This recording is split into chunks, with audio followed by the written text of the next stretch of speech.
pricking of my thumbs, something wicked this way comes.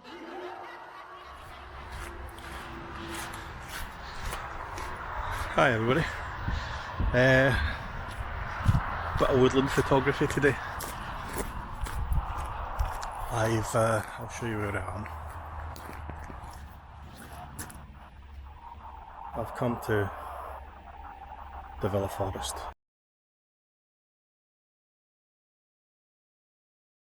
So yeah, it's a great old forest with quite a bit of history to it.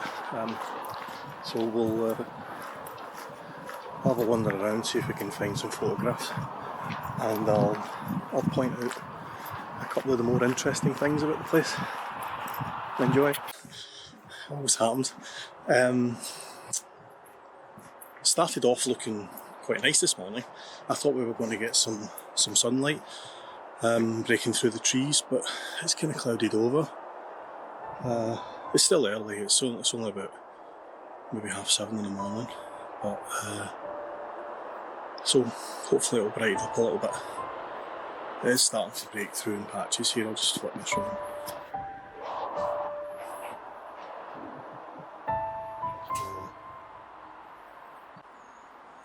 Fingers crossed it continues to improve.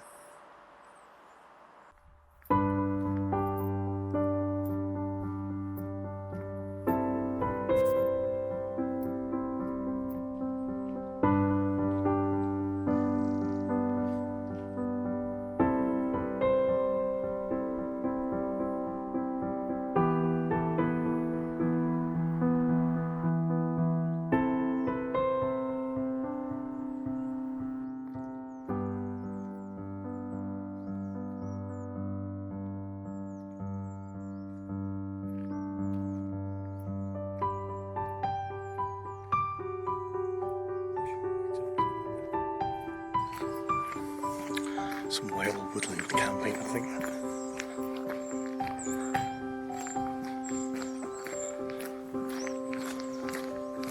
It's been a while since I've been here.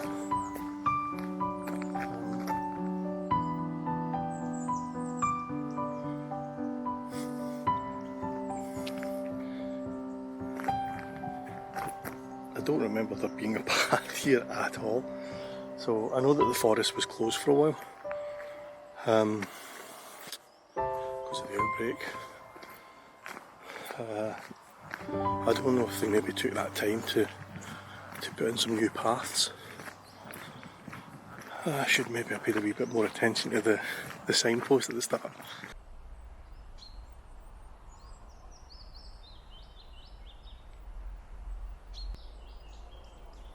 My aim today was just to follow the red squirrel trail round Bordy Loch and maybe grab a few images of the trees and the loch.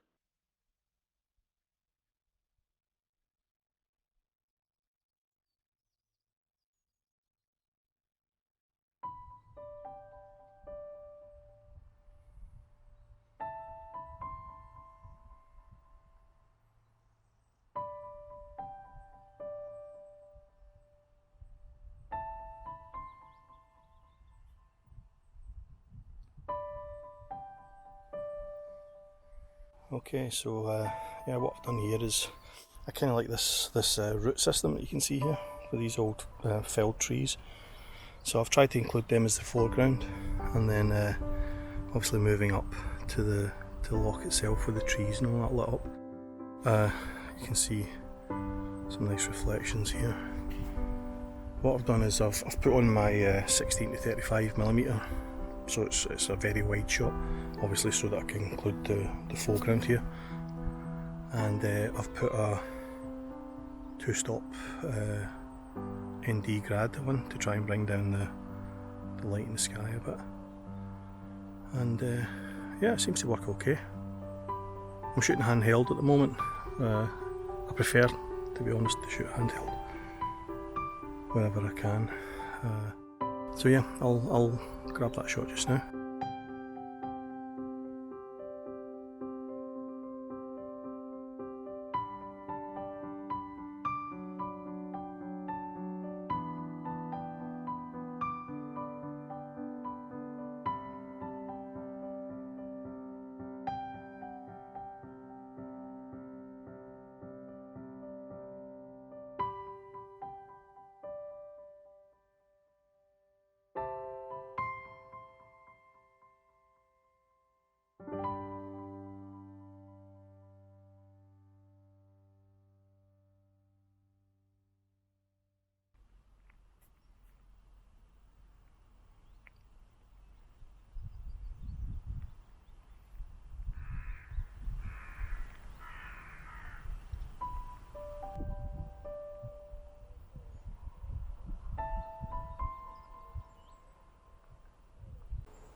As you can see, the cotton grasses were in bloom around the loch, and I wanted to include some of these in one of the images.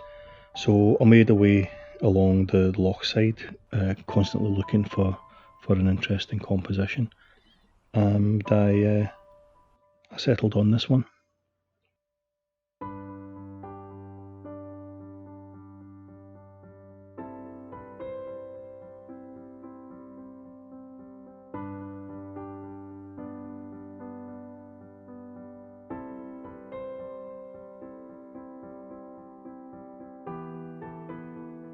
So yeah, I've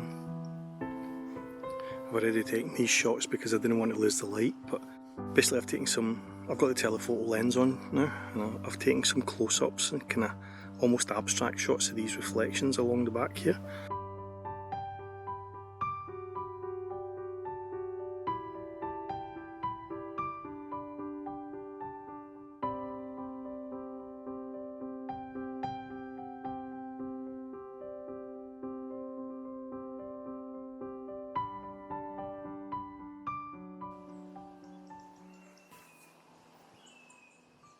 If anybody knows what that bird is, could you leave a comment at the bottom?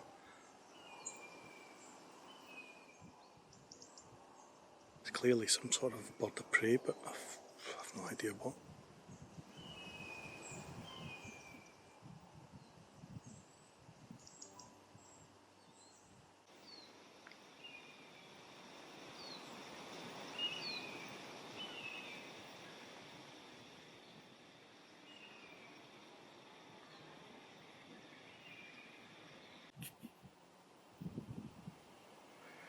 I think we would have a nice shot here if only the sun would come out, because I've got a lot of, oh, and the sun's come out.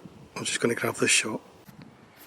Yeah, as I was saying before I was so rudely interrupted by what I was asking for, this looked like it might be a good shot because you've got all the iconic purple heather leading up to some nice trees, and I was thinking that if the light started to break through then and just illuminate little pockets of heather, then it might make for quite a nice shot.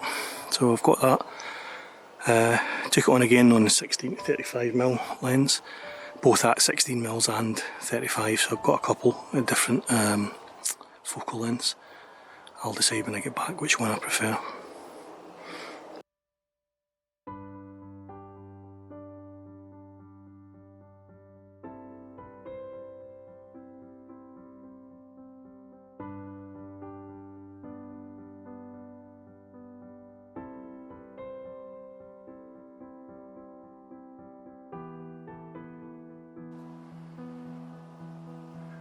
Now we have this sea of ferns with the trees just rising up out of it.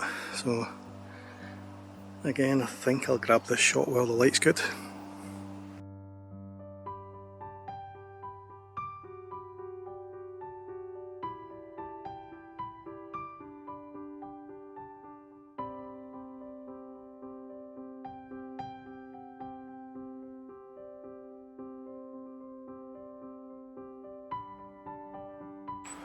Yeah, real landscape and woodland photographers will be jumping up and down when I say that I've done all this handheld today. It's because of just how fast the light's changing. By the time I got my tripod set up, etc., I'd have missed the light in half of the shots that I've got today. So just to maximise my chances of getting good light, I've kept the tripod on the back there. I've still got it. In fact, I've got two. I've got one for the video camera as well. So I'm not being lazy. I'm just trying to be a bit more creative. These hollowed out stones are known as the standard stone.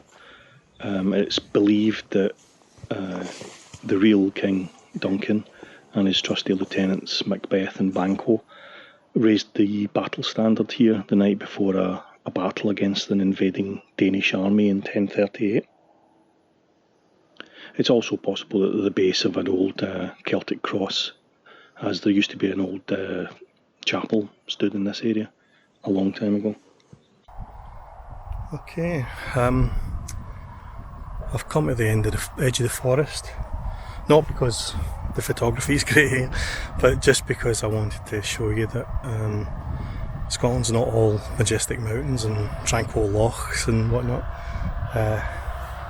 I give you the twin monstrosities of Longannet Power Station, and then on the other side of the Forth, Grangemouth, the petrochemical plant.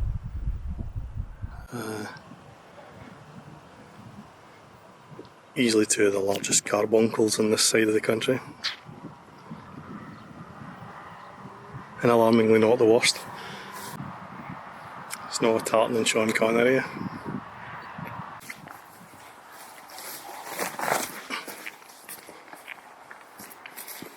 Nearly filmed myself going to Mars there.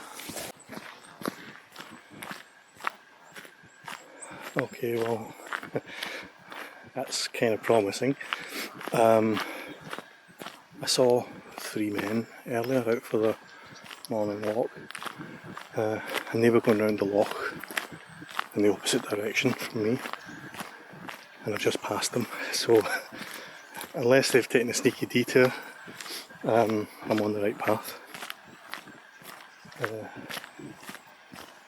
Find out soon enough.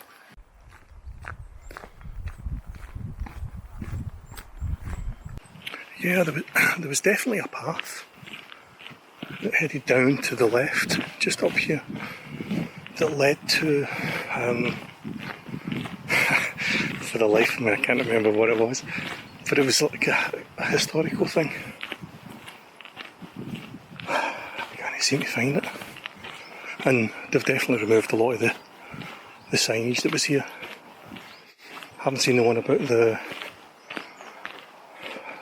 environment, or the one about the history of the witches. The standard thing that I showed you earlier, sign's gone for that as well. So, very odd. There's actually a little path off here.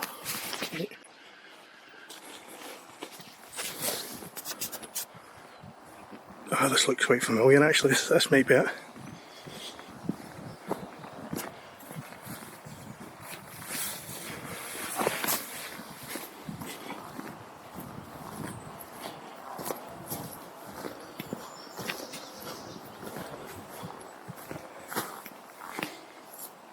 It's believed that this stone marks an ancient boundary, probably dating back to the Roman times.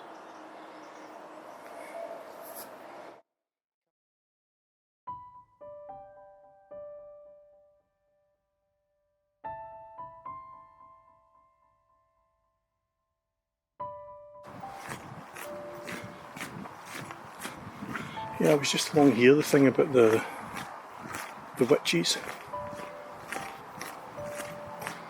Basically, this forest is it's very close to the village of Kouros, an old royal borough, and I think it was in the 16th century. If I'm wrong, I'll correct that. Yeah, I think it was the 16th century. Kouros had the unenviable reputation of having the highest number of witch burnings per head of population than anywhere else in the country. It was a huge number. I think I read somewhere that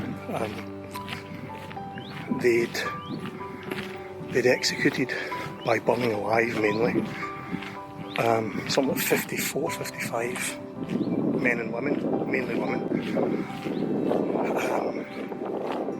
for various crimes, all of which were covered by the Witchcraft Act. So, you know, things like I don't know, turning people into newts, I guess, is one of them. You know, cavorting with the devil, and apparently a lot of the devil cavorting was done in this very forest.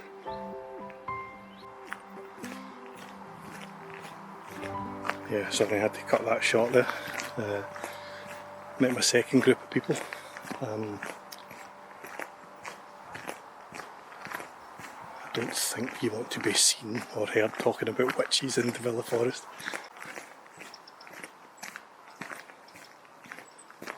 But I tell you what, if you're going to come up with anybody, this is a nice place to do it. That doesn't sound right, does it? Sounds like I'm trying to advertise some sort of dodgy meet-up site. Yeah, anyway, you know what I mean. Nearby, I think I mentioned the village of the old royal borough of Kouros. There's an old palace there, and inside one of the rooms there is a huge fireplace, and etched onto the top of the fireplace and above the door as you go in there is what they call, I think they call them witches' marks. Basically a set of old runes, you know, it's kind of scratch marks. And the thinking was that they would protect the occupier of the room from witches during the night. I've no record of whether it worked or not. But then again, there's no record of anybody being attacked by witches during the night, so you could argue that it did work. But yeah, if you're ever here, pop into Kouros Palace and have a look. If you're a viewer of Game of Thrones, you already know Kouros very well anyway. Is it Game of Thrones? No, it's not, it's Outlander. If you watch Outlander, you've seen Kouros many times.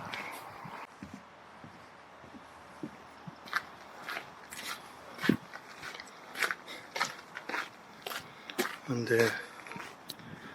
what started off as me and one other car is now quite a busy car park.